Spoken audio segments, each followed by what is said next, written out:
After 22 years in compliance, they said I was risk-averse and gave me early retirement. We're aiming for aggressive growth, they boasted. Randall, let's not make this harder than it is.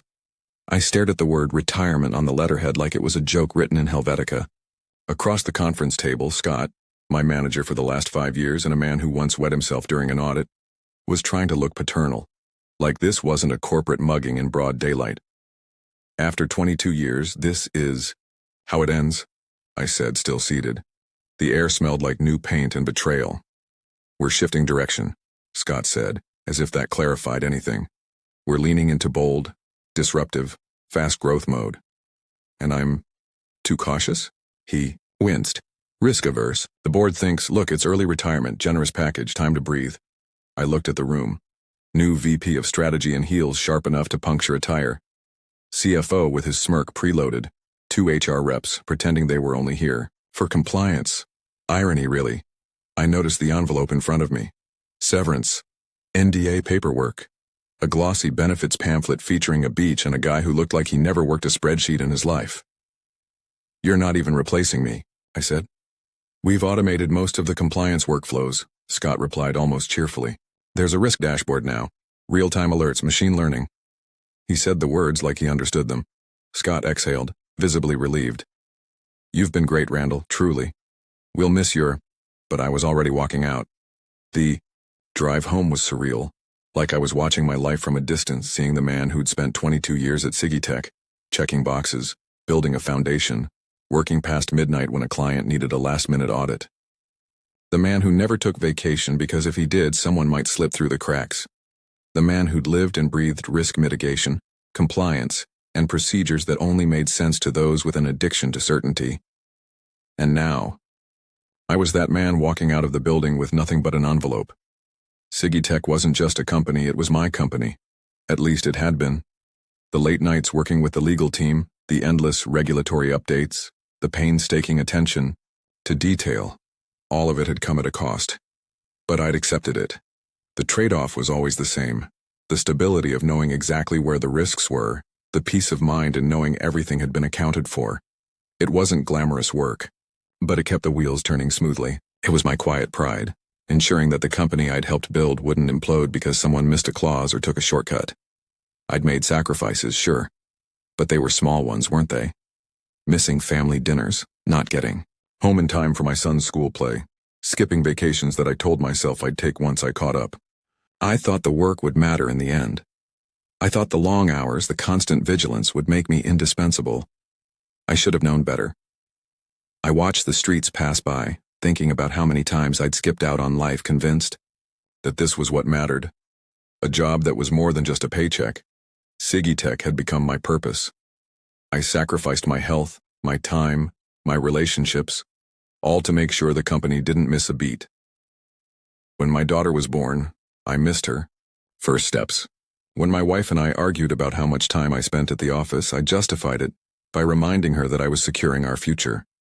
Yet, even as I told her those words, I felt the growing emptiness. I couldn't remember the last time I took a break without feeling like I was shirking responsibility. I never questioned the path I was on, until now.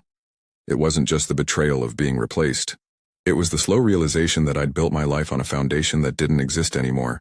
There were no more late-night strategy meetings, no more battling for resources, no more long calls with vendors ensuring every I was dotted, every T crossed. There were only algorithms now, machines that didn't care about the nuance of human behavior, machines that didn't notice that sometimes it wasn't the numbers that mattered, it was the stories behind them, and they didn't want me anymore. Not because I wasn't good at my job, but because I wasn't aggressive enough, because I didn't fit their new narrative. A narrative that valued speed over precision, disruption over stability. They didn't want someone who understood how the gears turned. They wanted someone who could break the machine and pretend it was progress. That's what hit hardest. I thought about the countless times I'd gone the extra mile. When they needed reports at 2 a.m., I delivered. When the auditors wanted additional compliance documentation in the middle of a software rollout, I stayed up late to make it happen. And for what? A generous package and a pat on the back? I couldn't help but think of all the people I'd trained, mentored, and pushed harder than they ever realized. Many of them had moved on to better roles, to bigger responsibilities. I'd gotten them there by teaching them the same things I'd always believed, that you put the work first, that you ensure the company's longevity, that you protect what's been built, no matter the cost. And now, here I was, discarded like a paper cup after the coffee's gone cold. The irony wasn't lost on me. In my own way, I'd built the very machine that was now tossing me out. I'd given them the tools they needed to grow and flourish.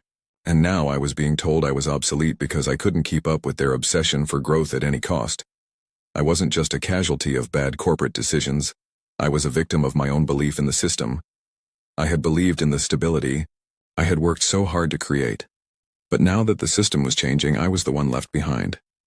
As I pulled into the driveway, the envelope with its sterile corporate language felt heavier in my hand. I wanted to throw it away, but I didn't. Instead, I tucked it into the glove compartment and went inside. The house was quiet. My wife was in the kitchen scrolling through her phone, barely noticing me walk in. My son, long grown, was out with friends. It was just me and the echoes of everything I'd given up to get here. Maybe the package was generous. Maybe it was time to take that long vacation I'd promised myself for years. But something inside me had snapped. I'd been handed a tidy little package of finality, but I didn't feel done yet. I wasn't done by a long shot. The first few days after the dismissal were filled with an eerie calm.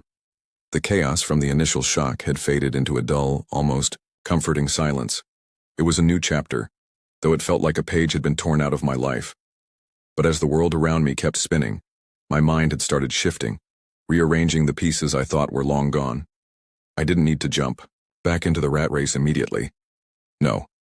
The immediate instinct was to retreat, reflect, and let the initial sting of the decision fade. But in that space of silence, I found something more valuable than any severance check or retirement package. Time. It was the one thing I had always lacked, a luxury I couldn't afford while running through endless audits, compliance reports, and team meetings. But now I had it, and with time comes clarity. I took long walks every morning.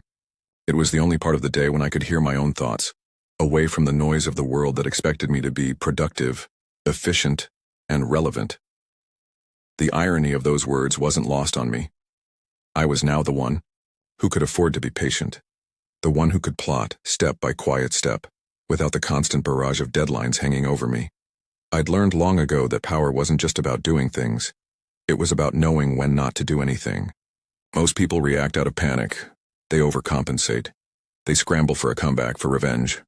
But that's the mistake.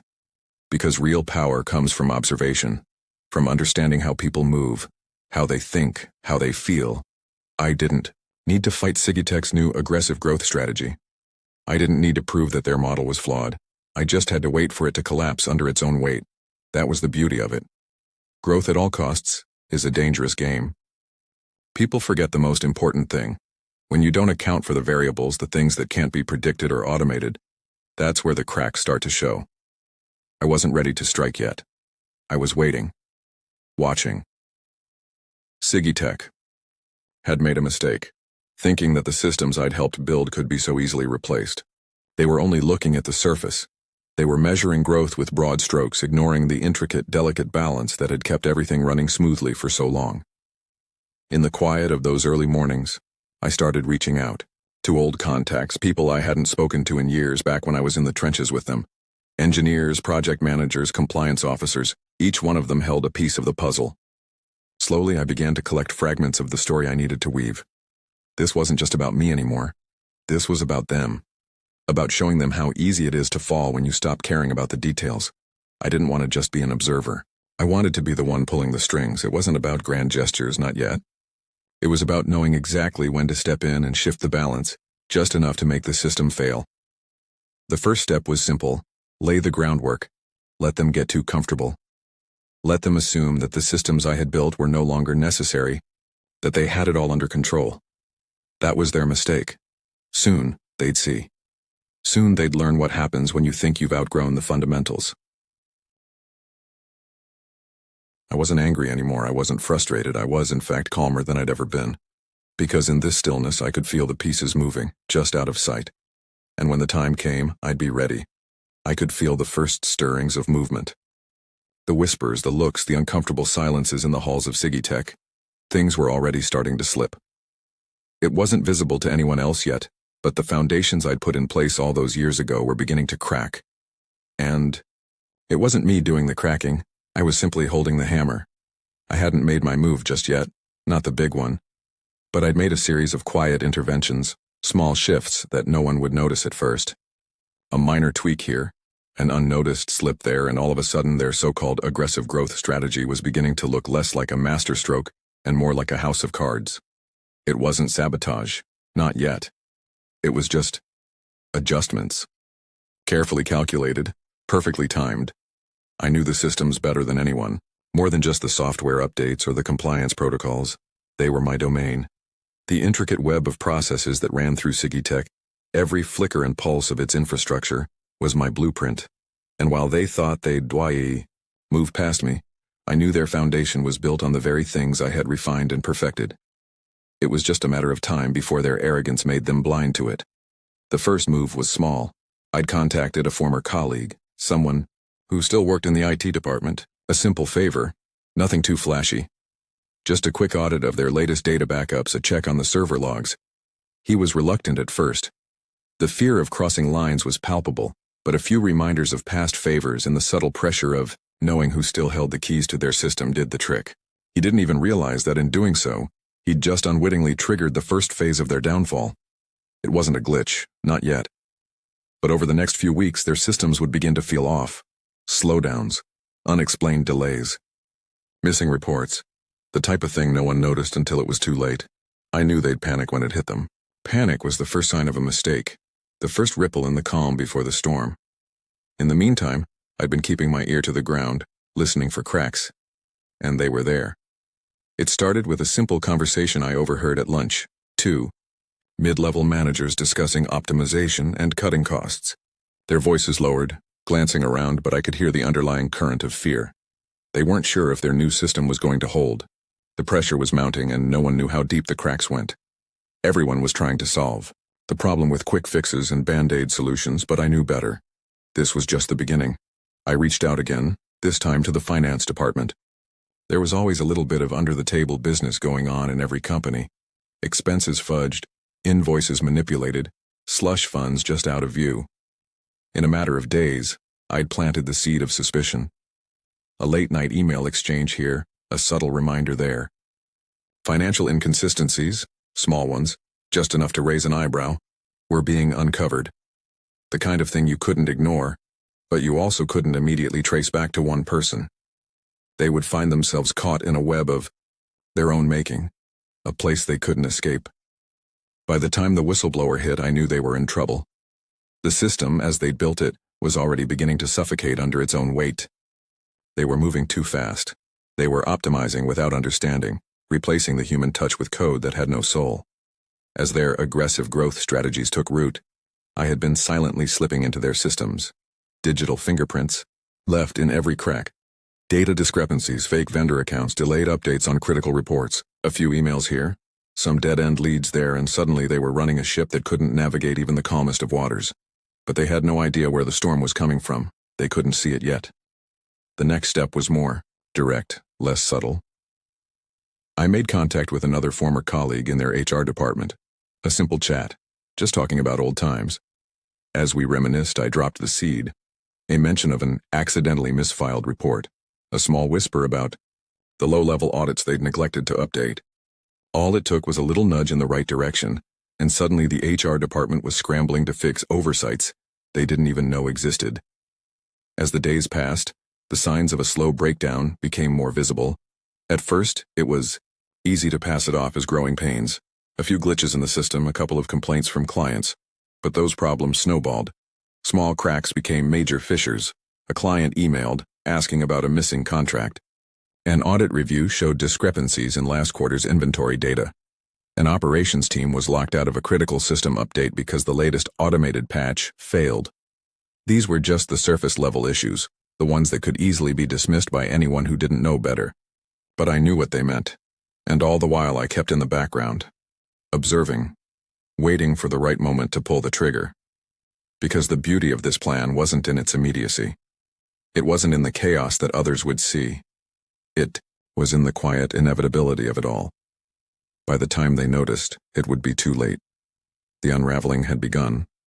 It wasn't a single moment, but a series of cascading failures, each more humiliating than the last. I watched it all unfold, a silent spectator in the front row of their spectacular collapse. It started with the tech glitch, minor at first, but it was enough to get the engineers scrambling. Systems were down for hours, then days. Clients were getting irate. Internal emails were flying. Panic spread, but only in the corners. No one yet realized that their empire was built on nothing more than a house of cards, all waiting for the slightest breath of wind to bring it down. They blamed the software upgrade naturally. The new AI-driven logistics system they'd so proudly pushed forward. The very one I'd known would fail the moment they tried to replace human touch with cold calculations. They scrambled to fix it. But the more they tried, the worse it got. More glitches, more breakdowns, and most importantly, more questions. The board meetings turned into disaster zones. The CFO kept glancing nervously at the screen, where the real-time reports were flashing red.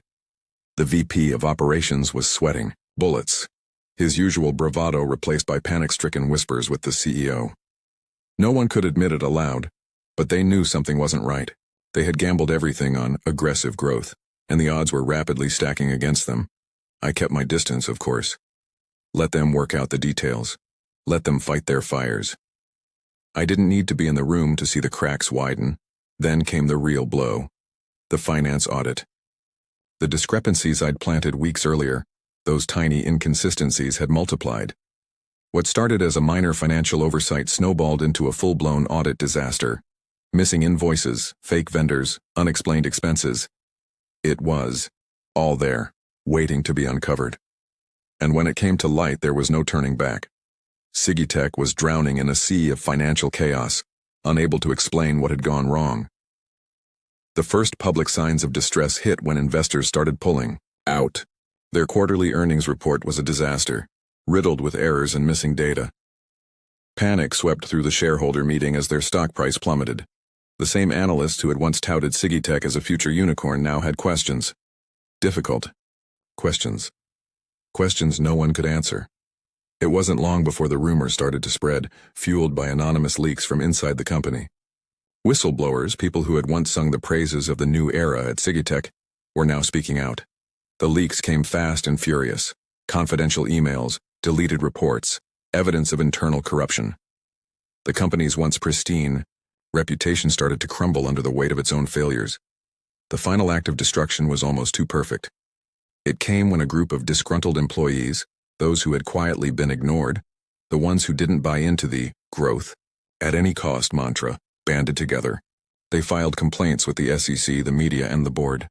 The charges were damning. Fraud, mismanagement, and ethical violations that reached all the way to the top. By the time federal agents came knocking, it was already too late. The press descended like vultures, cameras flashing as the company's leadership was hauled out for questioning.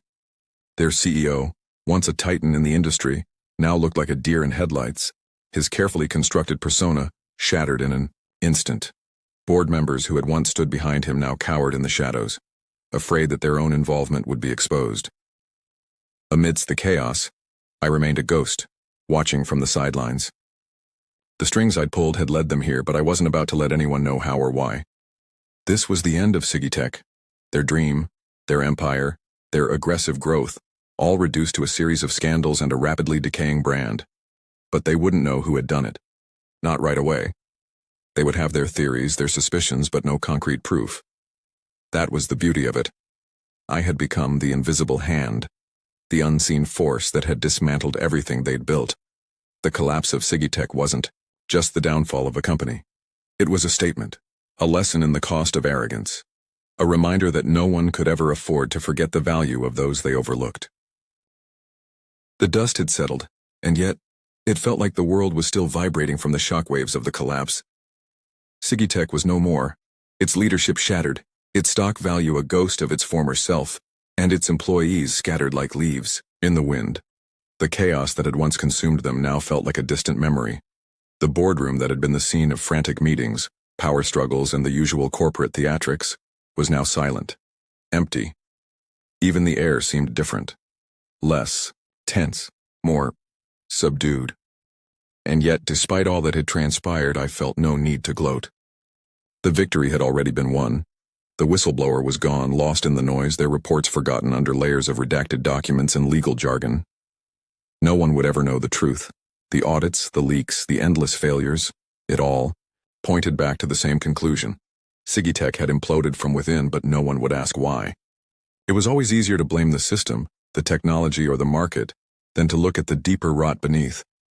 I'd watched it all unfold from the sidelines, never once stepping into the fray. My phone remained silent, my inbox empty of any calls for explanations. They had learned their lesson too late. They'd underestimated what it meant to disrupt everything, to erase the very foundation on which they'd built their empire. Now, with the company gone, the players were left to pick up the pieces. Some would disappear into the obscurity they so richly deserved. Others, like Patricia, would move on to the next big thing, where their shiny new AI-driven logistics systems would no longer be my problem. They would find another company to cannibalize, another set of employees to cast aside, but it didn't matter. I had already left my mark. I didn't need the recognition. The power that came with their downfall was secondary to the satisfaction of knowing I'd put everything in motion from the shadows. No one would ever fully comprehend the intricacies of how it had all happened, and that was the way I liked it. The perfect crime was never about the glory. It was about the quiet, deliberate orchestration of every single step, the way it all fell apart, with the smallest of actions triggering a cataclysmic shift. As for me, I didn't need to rise from the ashes. I had never needed to. What I'd done wasn't about rebuilding, about taking over. It was about teaching. A lesson about watching them destroy themselves, and in the end that was enough.